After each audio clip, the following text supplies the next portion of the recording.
हरे कृष्णा, दंडवत प्रणाम। मेरा नाम रजदुली है और मैं पुणे से हूँ और मैं आज शबरी के बारे में बोलूँगी। शास्त्र में बोला गया है, यस्य नार्यस्तु पूजयन्ते रयन्ते तत्र देवता। मतलब एक नारी की पूजा की जाती है और उसको देवता का स्थान दिया जाता है। तो हम शबरी के बारे में देखेंगे कि पिछले जन्म में एक राजा की लड़की थी और वो जब पालकी में बैठ के जाती थी ना, तो देखती थी कि आजू बाजू सब कीर्तन चल रहा है और उसको बहुत लगता था कि मुझे भी इस कीर्तन में शामिल होना है, मुझे भी जाना है। लेकिन उसका जो स्टेटस था, इसकी वजह से उसको आने नहीं देते थे। और फिर उसके मन में आए कि मुझे जीना ही नहीं, अगर मुझे भगवान की भक्ति नहीं करने देते, मुझे भगवान की कीर्तन में शामिल नहीं होने देता, तो मुझे जीना ही नहीं है। इसलिए वो गंगा में खुद का आत्मदहन करती है। और जैसे बोलते हैं ना, यम यम वापी स्मरण भाव, वैसे उसने लास्ट में सोचा था कि अगले शरीर में मुझे न अच्छा परिवार मिले, न मुझे अच्छा शरीर मिले या अच्छा पद मिले। और यही भाव लेके वो अगले जन्म में शबरी हो गई। उसका नाम शबरी, मतलब वो शबरी नहीं, एक जात है, शबर जात, उसके लिए वजह से उसका नाम शबरी पड़ गया। और वो फिर क्या करती थी, थोड़ी थोड़ी बड़े होने लगी तो ऐसे पक्षियों से बातें करती थी, प्राणियों से खेलती थी। तो घर के लोग बोलने लगे, तब तो छोटी उम्र में शादी किया जाता था, तो बोले कि इसकी शादी कर देते, वो तो थोड़ी अच्छी हो जाएगी। तो इसलिए इन्होंने तय किया और एक लड़का भी देखा और इसकी शादी तय की। वो ऊपर से नीचे देख रही थी एक दिन खिड़की से, तो देखा कि बहुत सारी बकरियां बांधी है नीचे। तो उसकी वो कुतूहल से की वजह से उसने माँ को पूछा, ये इतनी बकरियां क्यों लाई है? तो माँ बोली, कल तेरी शादी है ना, इसलिए बकरियां लाई। बोली, शादी का और बकरियों का क्या संबंध? तो बोली कि तेरी शादी में ये सब बकरियां काटी जाएगी और सबको उसका खाना मिल जाएगा। उसको इतना बुरा लगा, क्योंकि जो हमारा शरीर वो तो नहीं लाते अगले जन्म में, लेकिन हम मन, बुद्धि और अहंकार हमारे साथ आए। उसके दिमाग में पिछले जन्म का था, उसको बहुत बुरा लगा। और रात को उठी और सारी बकरियों को छोड़ दिया उसने, और वो खुद भी भाग गई, क्योंकि उसको मालूम था फिर वो मुझे पकड़ के लाएंगे और फिर मेरी शादी करेंगे और फिर बकरियां लाएंगे। तो सबको छोड़ गई और वन में भाग गई। और वन में जाने के बाद एक मातंग ऋषि थे। मातंग मतलब जिसकी मति भगवान के अवयव पे है, वो उस आश्रम में सहारा लिया। वो सब बहुत अच्छी सेवा कर रहे थे। तो इसने क्या काम किया, तो वो रोज सुबह उठती थी और सबके उठने से पहले क्या करती थी, उधर झाड़ू पोछा लगाती थी, बर्तन घिसती थी और सबके कपड़े वगैरह धोती थी।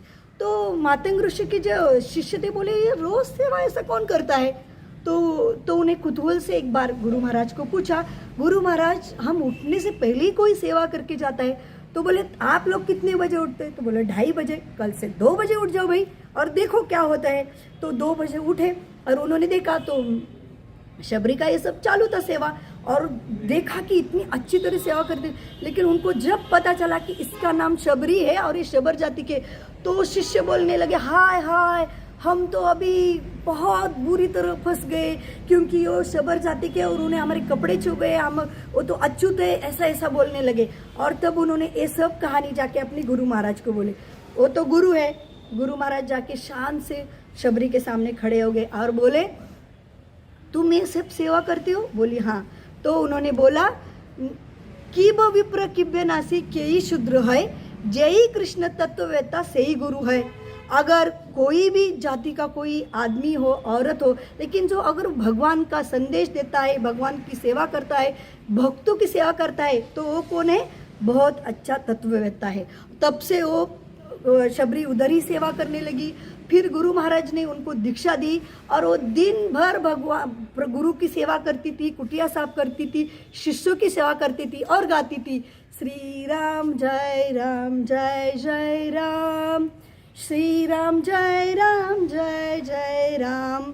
और ऐसे ही दिन बीतते गए, महीने बीतते गए, साल बीत गए और वो बहुत बूढ़ी हो गई। और एक दिन देखा, वो बाजार में फल लाने के लिए गई थी, गुरु की सेवा के लिए आते देखा तो सब शिष्य खड़े थे और बीच में जो उनके गुरु महाराज थे और वो धाम जाने की तैयारी कर रहे थे। उसको बहुत बुरा लगा कि अभी मेरे गुरु महाराज नहीं रहेंगे, क्योंकि हम गुरु की 2 ही चीज़ों से गुरु की सेवा कर सकते हैं, एक वपु सेवा और वाणी सेवा। अगर मेरी वपु सेवा ही खत्म हो गई तो क्या होगा? उसको बहुत बुरा लगा।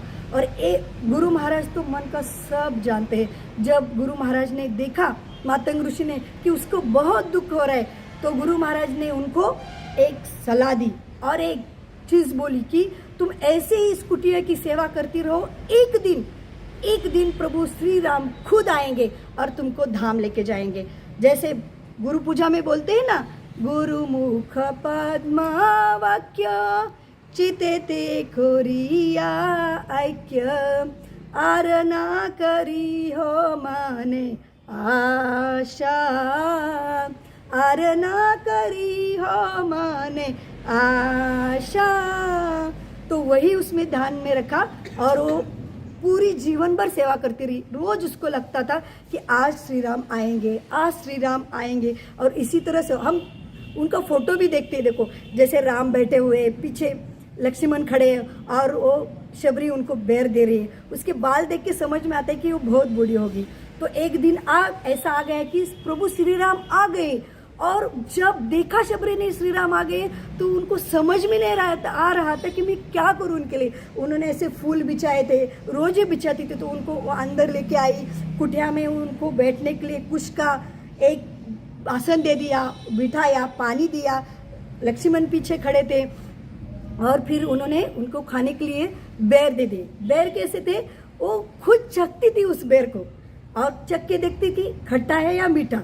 अगर खट्टा है तो फेंक देती थी और जो मीठा है वो भगवान को देती थी। भगवान इतने प्रसन्न हो गए, इतने प्रसन्न हो गए, और भगवान ने कहा तुमने बहुत सेवा की है, अब तू धाम जाने के लिए तैयार हो जा। और ये सुन के भगवान ने उनको धाम भी भेज दिया।